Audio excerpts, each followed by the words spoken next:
Yeah, మీకు తెలుసు, మీకు అన్నీ తెలుసు నేను. సో ఇప్పుడు అద్భుతమైన యాక్టర్, యాక్టింగ్ని షేక్ ఆడించే యాక్టర్ శకలక శంకర్ గారిని మాట్లాడవలసిందిగా. లేదండి, మీ నుంచి మొదలు పెడదాం అనుకుంటున్నాం. కాదురా, అద్భుతమైన యాక్టర్ అంటే నేను కాదు, ఇట్లా అంటావేంది? నీ గురించే డౌట్ వచ్చినట్టుంది ఆయనకి. నిన్ను మాట్లాడమన్నారు. దాదా నువ్వే మాట్లాడా. కాదమ్మా, ఇప్పుడు నాకు సీనియర్లు మా అన్నయ్యలు అంతా నాకు ఇచ్చేవాడు ఫస్ట్ మైక్. సీనియర్లు కాబట్టి వాళ్ళు ఏం మాట్లాడతారో విని తెలుసుకొని నేర్చుకొని కదా నేను మాట్లాడాలి. ముందే నాకు ఇచ్చేద్దా.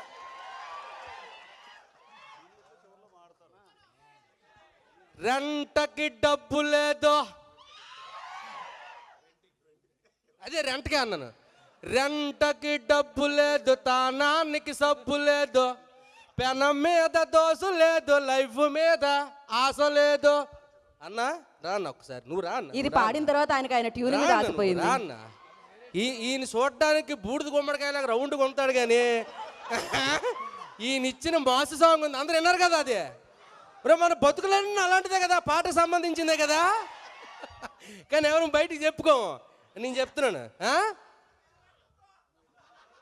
ఏటి ఏటి అన్నవా? హాస్టల్ ఫీజు అంటండి.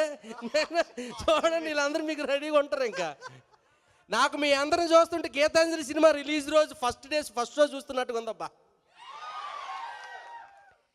10-12 సంవత్సరాలు అయింది గీతాంజలి 1.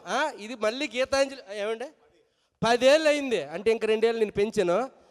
అంటే ఎన్నేళ్ళైనా సరే గీతాంజలి అలాగే ఉండిపోద్ది కదా కదా. ఊ అనరాడా, ఊ అన్నాడు తమ్ముళ్ళ. ఏదేదే సంవత్సరాలు మాట్లాడితే గీతాంజలి శకలక శంకర్ అవుద్ది. అట్నే ఉంటుంది అంటూ అట్లే ఉంటుంది ఆ సినిమా చేసి.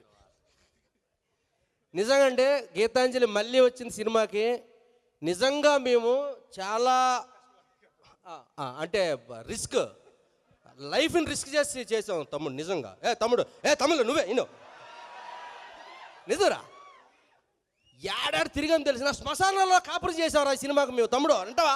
నమ్ముతావా? నువ్వు రేపు సినిమా చూసాక తెలుస్తుంది నీకు. నిజం తమ్ముడు, ఎక్కడ శ్మశానం కాదు, ఏకంగా ఊటీ శ్మశానానికి తీసుకెళ్లారు కోన వెంకట గారు మమ్మల్ని. నమ్మవు నువ్వా? నీకు రేపు సినిమా చూసాక నమ్మితే చూడైతే. ఊటీ శ్మశానం అయ్యో మలయాళం దెయ్యాలు అయ్యి, తెలుగు దెయ్యాలు కూడా కాదు అయ్యి. 11 చూడు నువ్వే నమ్ముతావు తమ్ముడు. నిజరా? తెలుగు దెయ్యాలతో ఏదో పడుతున్నాం సరే పోను ఓకే. మలయాళం దెయ్యాలు కేరళలో, తెలుగు రావట్లకి, మాకు మలయాళం రాదు. తమిళ